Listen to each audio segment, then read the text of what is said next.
Welcome to the Alcohol Minimalist Podcast. I'm your host, Molly Watts.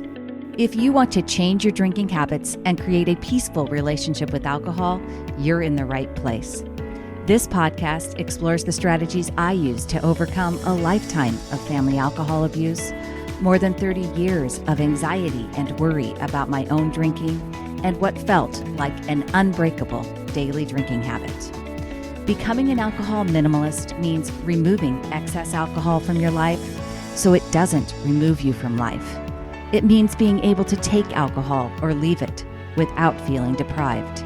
It means to live peacefully, being able to enjoy a glass of wine without feeling guilty and without needing to finish the bottle. With science on our side, we'll shatter your past patterns and eliminate your excuses. Changing your relationship with alcohol is possible. I'm here to help you do it. Let's start now. Well, hello and welcome back to the Alcohol Minimalist Podcast. With me, your host, Molly Watts, coming to you from, it's rainy. It's cold. It's rainy and cold. And it's like the end of April, beginning of May. Here I was giving Oregon all this credit just a couple of weeks ago, talking about how we'd had so many dry days. And yet the last 5 have been rainy, really cold. Unseasonably cold is what they're calling it on the weather forecasts. So yeah, I'm a little whiny. Sorry. Hey, how are you? Welcome back. Welcome to the first podcast episode here in May. We are on to May already. This year is going so quickly, at least for me. I hope your year is going well, and I hope you came out of Alcohol Awareness Month with a little bit more awareness around you of why you want to change your drinking habits and really adopt an alcohol minimalist lifestyle. That was the goal, and to help you this week, I have a guest on, and I'm really excited to share her work. But before we get there, we do have a little bit of housekeeping. First things first, we've got some prize winners.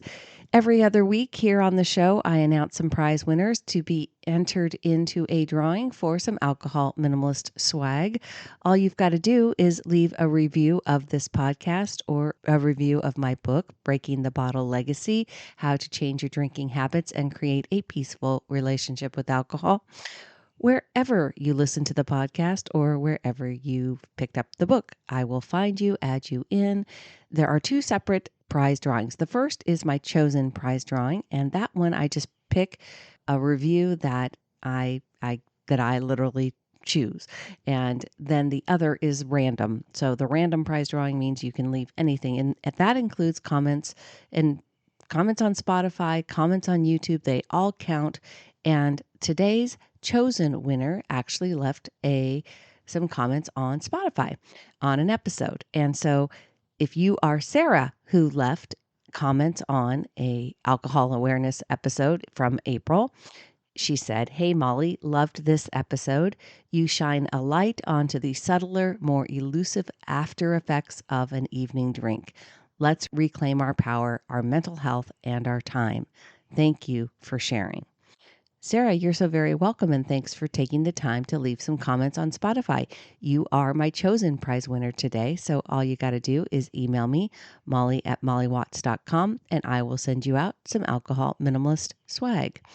My random prize winner today is JD.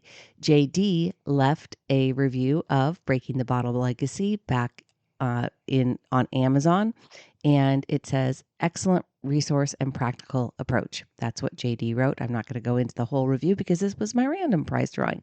So JD, if you are listening, please email me, molly@mollywatts.com. Let me know you left a review of the book on Amazon, and I will send you out your alcohol minimalist swag.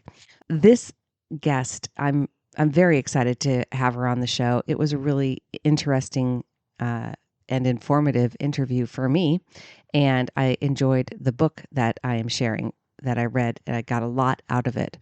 The book is called How to Eat to Change How You Drink, and the conversation is with Dr. Brooke Scheller, who wrote the book. Brooke is a doctor of clinical nutrition. She has degrees from the University of Maryland, from Rutgers, and she's very well educated in clinical nutrition.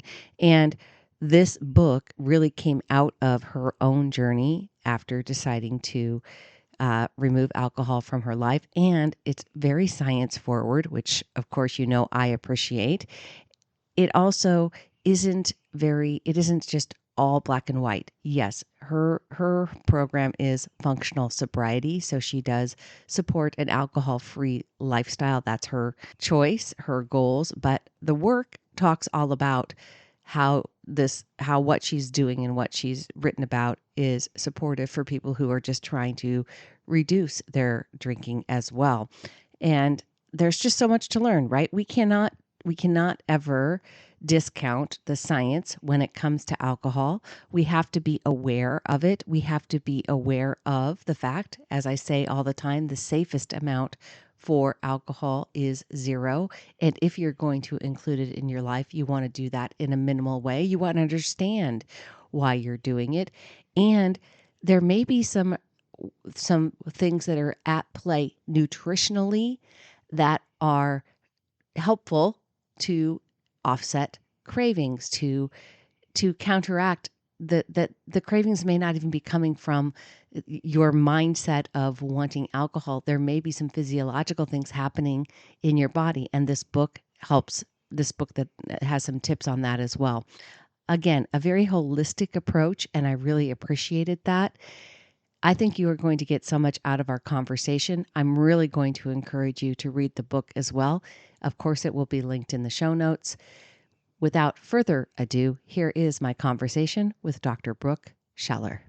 Good morning, Brooke. Thank you so much for taking the time to be here on Alcohol Minimalist Podcast. I am really looking forward to our conversation and can't wait to share your really great book and your work with my audience. So thank you so much for being here. Thank you so much for having me, Molly. I'm excited to be here today. So let's talk a little bit about how functional sobriety came to be for you and your own personal journey with changing your relationship with alcohol. You are completely alcohol free, correct? Yep. Correct. So you've made that decision. But what I appreciated about your book, and the book, folks, I've mentioned it in the intro, but again, it's called How to Eat to Change How You Drink. What I appreciated about the nature of the conversation you were having was you weren't black and white, like either or, like people, if you're not completely alcohol free, just put the book down. You are like saying this is a way of supporting yourself as you are considering how to include alcohol in your life, or not at all if you're not including it in your life. So thank you for that, because here, that's what we do. We talk about how, if we're going to include it in our lives at all, it's going to be in a minimal way. So let's talk about how functional sobriety came to be for you.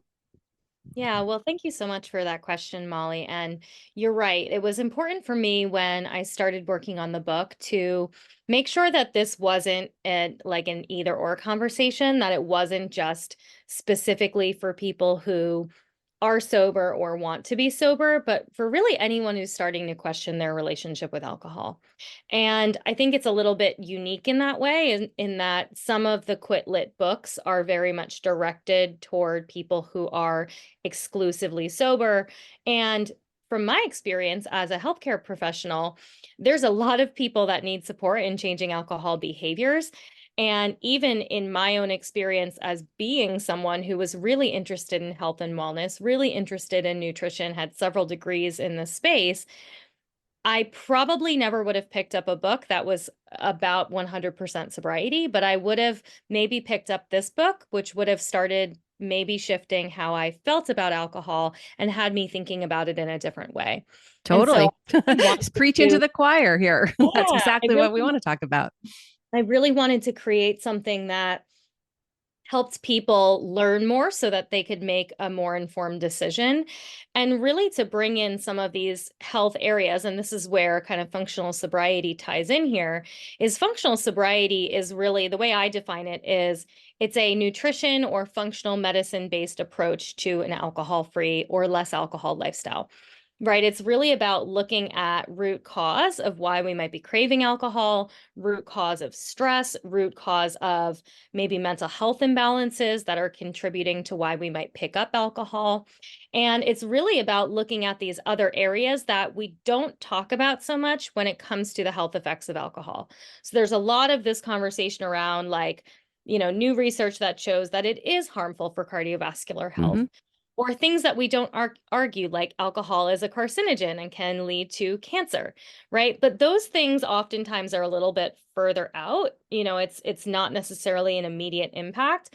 But when we start talking about how alcohol affects the microbiome in the gut, if we start talking about how it's contributing to nutrient deficiencies that are causing us to have less energy or to have mood imbalances, these are more direct impacts that we feel on our day to day. And unfortunately, a lot of people don't understand that alcohol can be contributing to those things. Yeah. Oh, I love this. I love all of it. And what I love most about the conversation is exactly that. We are talking about changes that you can take and make and do that are going to see impact in your life immediately, right? I mean, not, I mean, when I say immediately, I mean in the next 30 days, in the next 2 months. I'm not talking about overnight, folks. Let's not get crazy, but the trade off for now, as opposed to just like you were talking about, sometimes if we just are focused on avoiding breast cancer or avoiding cardiovascular, those seem like they're really far out in the distance and they're not really talking about why I'm picking up a glass of wine or picking up alcohol right now. Inside the book, you talk about, and again, folks, I'm going to link this in the show notes, and definitely you're going to want to go check it out. There's so much for those of us around here on Alcohol Minimalist. We love to be a little bit of science nerds. You are going to love the science. And it talks about not only the gut, but also your mindset and all of it coming together. So a holistic approach to changing not only what you're eating, but then hopefully maybe helping you change how you drink, which I'm talking about all the time, right? Let's talk about the drinking archetypes because interestingly enough, I talk about alcohol core beliefs, and there's 5 alcohol core beliefs. They very much align with your drinking archetypes, but I think you made it pretty simple and pretty clear for folks. So can you share with my audience what the 3 drinking archetypes that you define them as are? Yeah, so this really came from the work of root cause and trying to understand more about why some of us drink one way and others of us drink a different way, right? And that came from my own experience of being someone who at the end was drinking daily or almost daily, finding myself identifying with maybe some of those stories that are more extreme in terms of alcohol use. But what I found to be really interesting, in my own research mind always goes to, well, why is it that my body wants to drink this way when someone else, will maybe never develop this type of addictive tendency around alcohol? But also, when I started working with others in late 2021, I'd started launching nutrition programs to support changing alcohol use behaviors and running some dry challenges and sober Octobers and dry Januaries and those types of things. And I had some people that came in and drank like I did, right? Who were maybe daily or almost daily drinker. But I also had a lot of people coming in that didn't drink like me, who were expressing that they needed help, they needed support, right? And I found this to be really interesting that, and this is discussed a lot in the gray area discussions and the gray area drinker discussions around, like this in between space of, well, maybe I'm not bad enough to walk into an Alcoholics Anonymous meeting, but I'm still having like a dysfunctional relationship in some way. And maybe AA feels quite extreme because we're not hitting rock bottom, we're not drinking every single day, but yet maybe we're drinking on the weekends and we're still feeling like it's too much and we can't really control it, right? And so what I found really interesting was I wanted to think of it and be able to specifically support people with recommendations based on their drinking archetypes.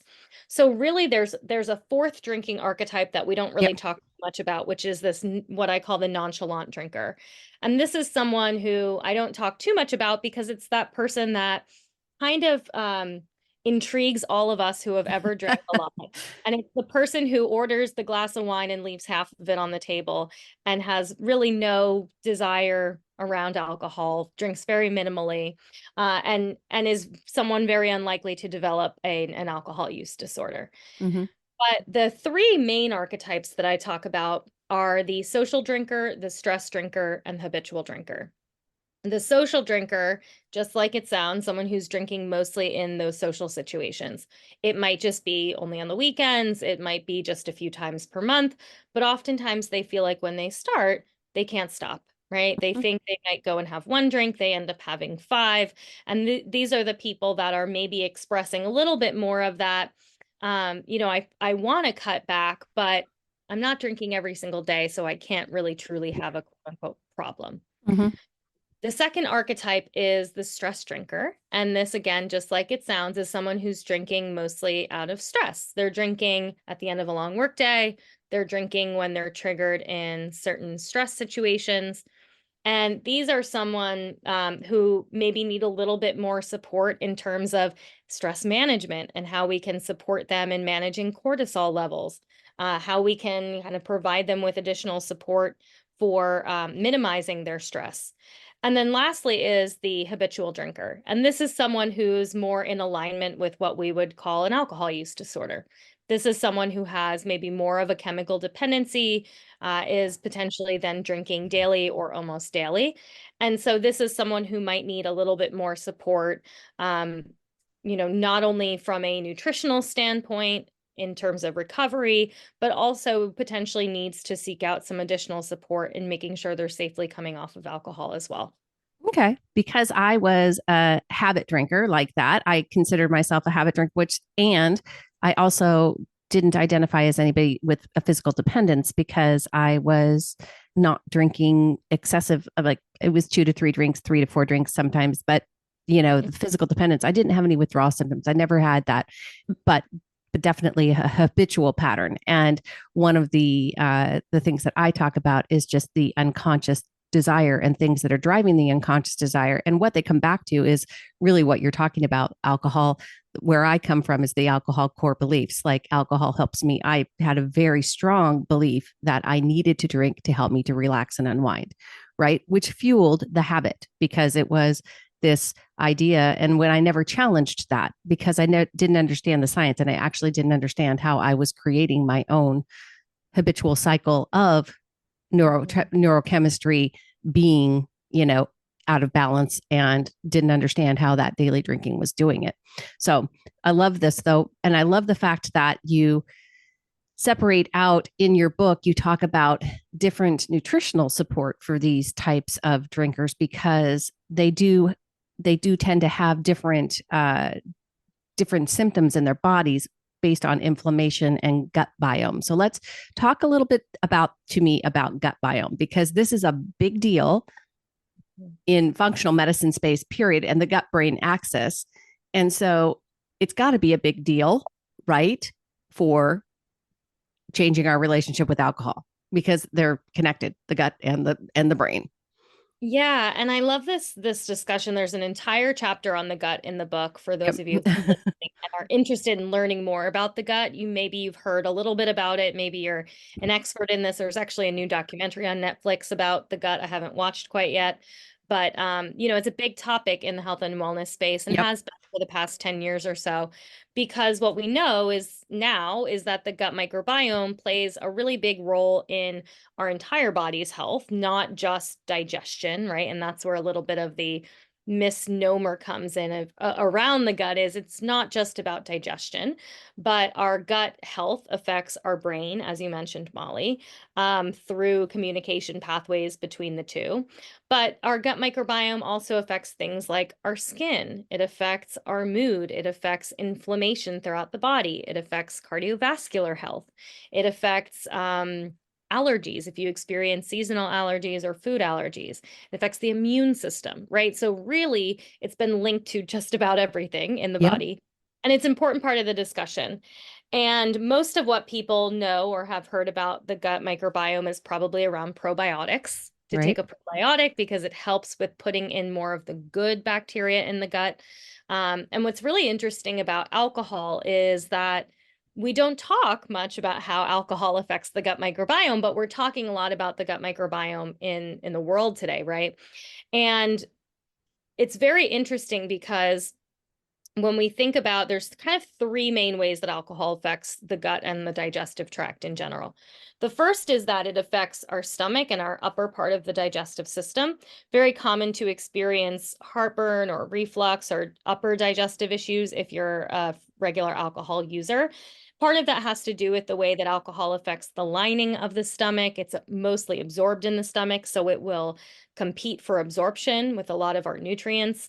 And it will also decrease digestive enzymes, which can impact how we actually break down the food that we're consuming. Just a quick break to talk with you more about Sunnyside. Did you know that Sunnyside uses science to help you reach your goals by focusing on 3 scientifically proven superpowers that you have? Number 1, the power of pre-commitment. Each week, you set an intention for the week ahead that includes a tracking goal, a drink goal, and possibly a dry day goal. Number 2, the power of conscious interference. You'll learn the habit of tracking each day as soon as you finish it, which creates a mindful pause before you start the next day. And number 3, positivity.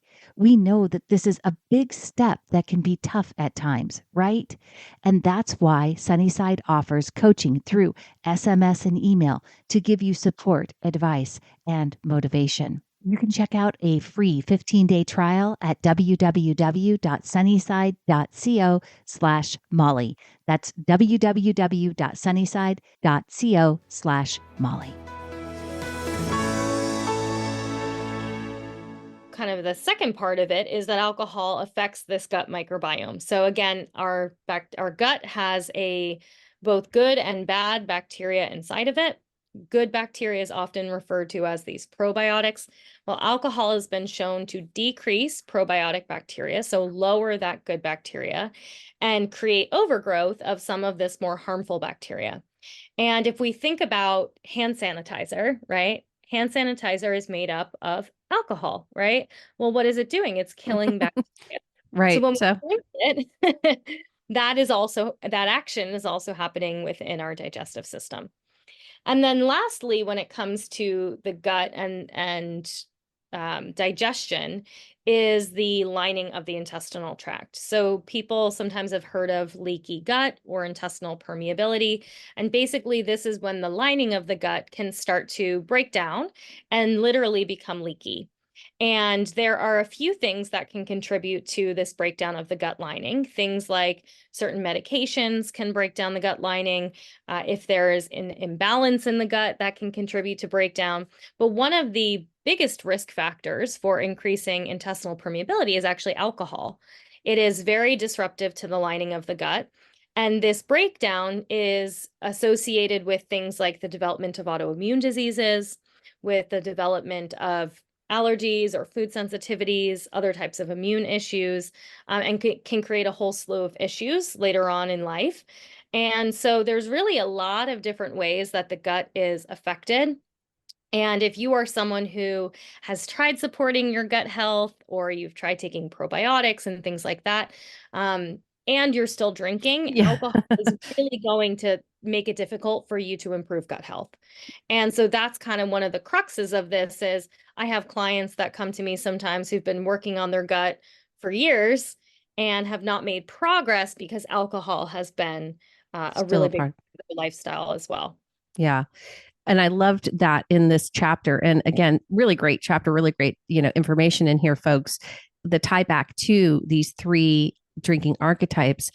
One thing that I did see very quickly was that the habitual drinker can, and the reason I bring it up is because most people, a lot of, my background was as a daily drinker. So many people listening will align with that habitual drinker. Not that I think habitual drinkers also can be stress drinkers, can be social drinkers, but you develop drink for all of the reasons. Right, exactly. Right? They drink out of habit, and then they start it, but it becomes a habit after being a social or stress drinker. but it says the habitual drinker can most benefit from supporting all avenues of gut health, from digestion and absorption to the microbiome and leaky gut. This is due to the long-term effects of alcohol on the stomach and intestinal function, malabsorption of nutrients, and other functional concerns. So right here, I mean, folks, I just want you to hear this. This is probably one of the biggest reasons to break this daily pattern, is to help your gut get healthier.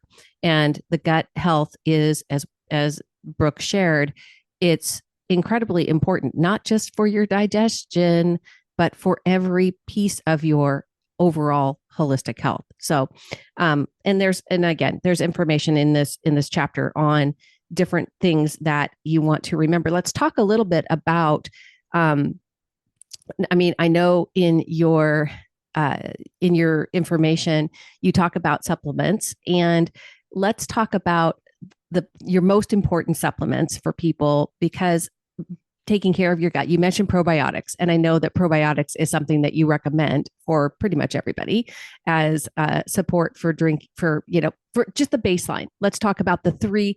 I know that there's a lot of supplements, folks. There's a lot of information on supplements. Brooke you have your own line of supplementation as well, and you can check it all out on the website. We'll link it in the show notes. But let's, for easy steps, what are the basics for people if they're considering making a change to their eating style, to their drinking style? What are your baseline supplements? Specifically for gut or in general? Or for support for drinking. Let's talk about it from a support from drinking perspective. Sure. So there's a couple of different ways to look at this, and there's an entire chapter toward the back of the book that can kind of help guide you through choosing, and based on maybe what challenges you're having, in terms of if you're experiencing cravings, there are supplements that can help with that. There are supplements that can help with supporting and kind of rebalancing these systems. A probiotic is one that I often recommend for people because of exactly like we're talking about, right? Anytime we have this imbalance in the gut, we can put in more of this good bacteria and help to offset any challenges maybe that are going on in the gut. And there is ways to boost probiotics through food by incorporating in things like kimchi and sauerkraut and fermented foods that can help boost probiotics in that way. But the amount of probiotics that we get through food is actually quite low. And so taking a supplement can be a great way to kind of rapidly boost that bacterial content.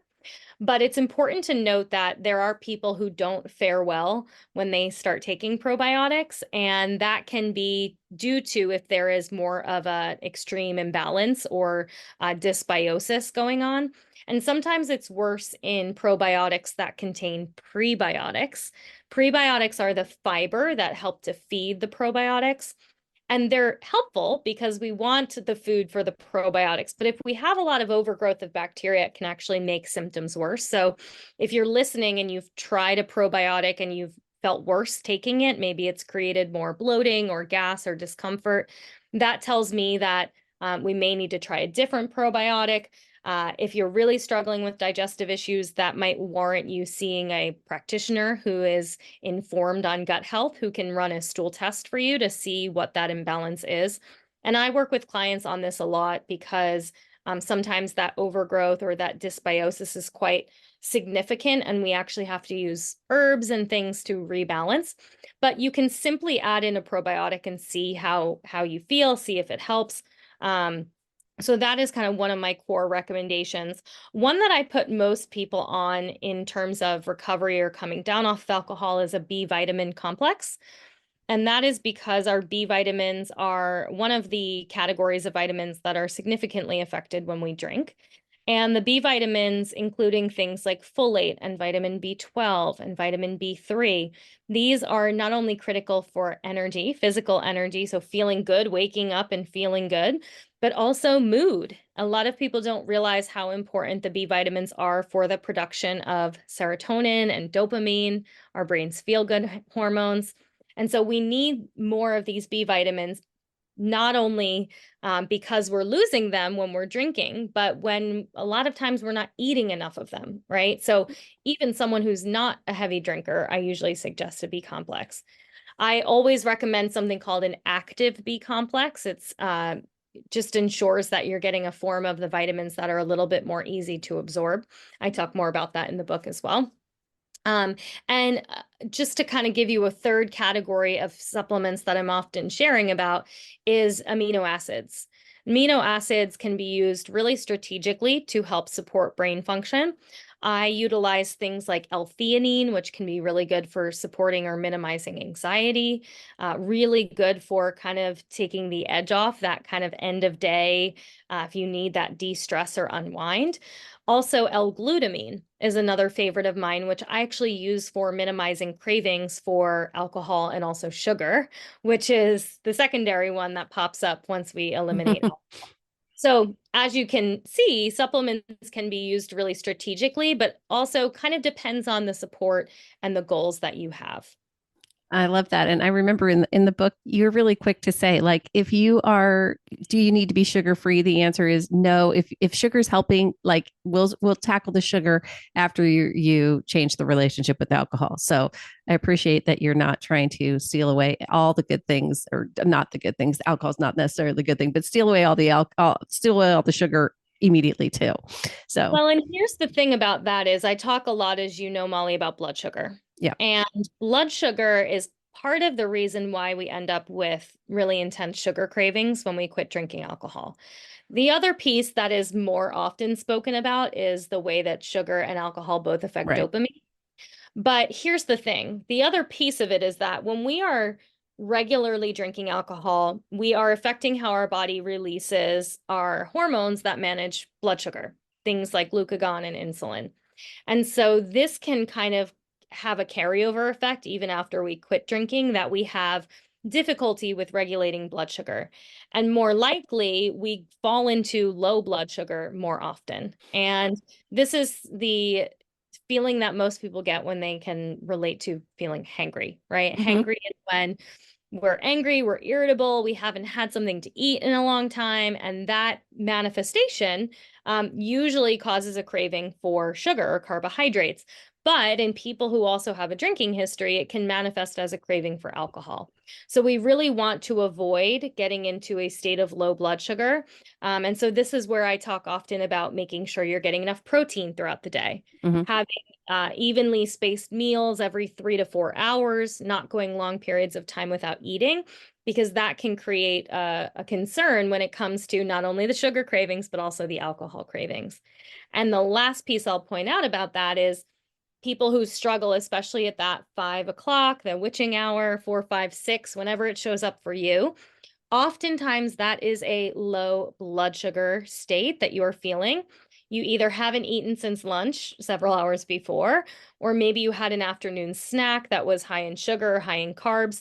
That afternoon craving may simply be low blood sugar, that you are feeling that extreme urge. And so by having an afternoon snack, something with lots of protein in it, that is the cure for most of my clients. And it's something that I suggest to everyone who's listening. Yeah, I love that. This book has a very, very useful, easy to follow 4-week food and nutrition guide in it. So, again, I'm just going to tout that as a fantastic reason for picking it up in the first place. What I loved, and you mentioned it, was the dietary plan isn't about like, oh, you've got to eat, exactly this and this and this, but you focus on macronutrients and the emphasis on protein, which I loved, but also the meal timing, which I think is so important. And just to what you just said, the ability to understand and that afternoon snack and its benefit for offsetting that post-work craving that so many habit drinkers have is super powerful. And I know in many of the people that I talk to, that is a game changer for them in terms of being able to overcome that witching hour. We call it, right? The witching hour.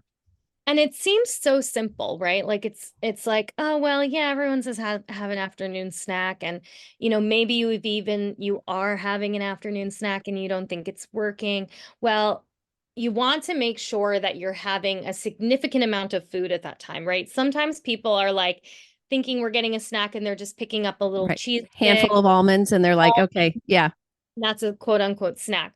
not significant enough to make an impact. You want to be having, and I'm not a calorie counter per se, but you want to be having maybe 300 to 500 calories, something more significant, right? You want to be getting at least 15, 20 grams of protein, nice source of fiber or some healthy carbs in there. So it is something like an apple and almond butter, or it's something like turkey roll-ups with cheese and avocado, a protein shake that has some fruit in there, some fiber in there, and it's providing a significant amount of food so that you are feeling full, right? You don't want to be having an afternoon snack and still be feeling hungry, because that is going to be an indicator that you may be in or near that low blood sugar state. I also like the fact that you talked about, you know, consuming breakfast within an hour of waking up, but also finishing eating 3 hours before bedtime. I read recently just a book about circadian rhythms, and it's super important. And if we stop drinking and stop eating 3 hours before bedtime, we're going to be far better off for our sleep patterns, which again, you reference in your book too, is the importance of sleep. And we just know, right, folks, for our overall health, our brain health, for our gut, everything, sleep is so critically important. And if you're digesting food still in the middle of the night, it's not really that great for your whole digestive tract. Yeah, and especially because us as a category of people have, again, these tendencies for falling into low blood sugar, right? So if we're eating too close to bed and we're metabolizing overnight, we have this maybe possibility of falling into a state of low blood sugar in the middle of the night, which can wake us up as well. It's going to maybe cause some disrupted sleep. And, a lot of times people are drinking because they are having trouble sleeping, right? And so we want to make sure that we're minimizing other things that might be affecting sleep that might cause us to say, well, I need the alcohol in order to sleep. Right. And just as an FYI, if you're someone listening who has used alcohol to help with sleep, it provides a little bit of a sedative effect at first, but it's Right. actually worsening sleep quality. It's worsening the amount of sleep that we're getting. And so it isn't necessarily a true fix. It's more of a temporary solution to use alcohol. And if you take alcohol away, usually sleep regulates within a couple of weeks. But I do usually suggest some herbs like valerian root can be great to help with sleep, even using things like I magnesium, was just going to say magnesium, right? I mean, being one of our body's relaxing minerals, which is also depleted when we drink alcohol, right? So again, that's part of this vicious cycle of these nutrients that are really helpful in normalizing sleep wake and energy patterns are the same ones that are depleted when we drink. So if you're still struggling when you take alcohol away, replenishing some of these nutrients might be really critical. you also have in the book, which I really appreciated, some wonderful recipes and also some recipes for some great mocktails, folks. So you've got those, all those things covered. But in terms of just general food, wisdom, can you share with my audience just kind of some of your basics when you're talking with people? I mean, one of the things that I think gets tricky when we talk about functional medicine and holistic health and lots of supplements is people start to get overwhelmed, right? It's like if we can't do it all, we do nothing. And that's one of the things I really want people to avoid from this conversation. So let's talk about just some basic ideas. I know the meal timing, like I said, and I appreciated that. And I can't find it in the book right at this moment, but you said like for habit drinkers, like basically just like nail the timing, like, focus on that. Don't focus. So talk to me a little bit about some of the basics. Yeah, so the meal timing and the protein is really like if you started somewhere, that's the best place to start. Making sure you're having something consistently throughout the day, you're having something to eat within the first hour of waking up. That's going to support your circadian rhythm, your cortisol production in the morning so that you feel awake and energized. And then it's going to help keep your energy and mood and cravings stable throughout the day. If you're doing that, every 3 to 4 hours or so, having something to eat. The other thing is the protein, right? Because most of us are not getting enough protein or enough protein at the right times, right? And so what will end up happening is we might have these cravings throughout the day, again, not only for sugar or carbohydrates, but alcohol. And so it's important to make sure that we're getting protein consistently throughout the day. And this could be animal proteins, it could be eggs, it could be dairy, it could be, anything that jives well with you. I have a section in the book where I talk about plant-based and vegetarian. I am a proponent of animal-based proteins because they do have a lot of important nutrients like B12, for example. Things like omega-3s are going to be in higher amounts in animal proteins. And so they are a really good source of a lot of important nutrients and the amino acids that we need for the brain. So protein and meal timing are kind of key. But when it comes to certain foods that I suggest, I'm a big proponent of cruciferous vegetables. So anything in that broccoli, cauliflower, cabbage, kale category, those are really good for supporting liver, supporting digestive health, improving our brain health. And so these I suggest eating one serving at least every single day. So that might be broccoli with dinner, or that might be a kale salad for lunch each day. I'm also a big proponent of berries. Berries are a great source of antioxidants that are supportive of the brain, the liver, the gut, and also things like fish. And these are not necessarily like brand new ideas. A lot of these are things that we talk about for other general health purposes, right? Like Yeah. omega-3s found in fish that support the brain. There's research that shows the way that they can support alcohol recovery, right? So there are ways that they kind of just uniquely identify to the person who has a history of alcohol use. But eating salmon a couple times per week is really, really helpful for the brain, for cognition, for memory, for focus, for mood, and again, can support alcohol recovery. And the last thing that I'll mention, you'll see a lot throughout the recipes, are beets. And all of my Yeah. clients Beets were big. my groups know I'm a huge proponent of beets. They're really good for the liver, help to support waste removal, detoxification, but they're also really good for the brain, and they're really good for helping to oxygenate the brain. So I actually usually suggest them for breakfast. There is a smoothie recipe in the book, my famous beet chocolate cherry smoothie. Yeah. And It's like number one in the book, in the recipes. Like, it is divine. I get everyone eating beets, even though they think they don't like beets. But they truly are one of the top superfoods, and they're really great for supporting the alcohol recovery process because of their unique profile. well, Dr. Brooke Scheller, you and I could probably talk for hours about all of this great information. I hope that you'll consider coming back on the show, because I think, again, we could probably have a conversation about even more things. But I don't want to keep you all day today. And so let's talk a little bit about how my listeners can connect with you best. Yeah, so thanks again so much for having me, Molly. You can pick up the book wherever books are sold, on Amazon or Barnes & Noble, any bookstore near you. And you can learn more about me and my online programs, my online community at functionalsobriety.com. And if you want to follow me on social, I post a lot of great tips and tricks on Instagram at Dr. Brooke Scheller. Love it. Love it all. And we will link all of this in the show notes, folks, so that you can make it easy. But I really recommend you picking up How to Eat to Change How You Drink. Dr. Brooke Scheller, thank you so much for being here. And thank you for all the work that you're doing as well. Thank you, Molly. Hey, thanks for listening to the Alcohol Minimalist Podcast. Take something you learned from this week's episode and put it into action. Changing your drinking habits and creating a peaceful relationship with alcohol is 100% possible. You can stop worrying, stop feeling guilty about overdrinking, and become someone who desires alcohol less. I work with people in 3 ways.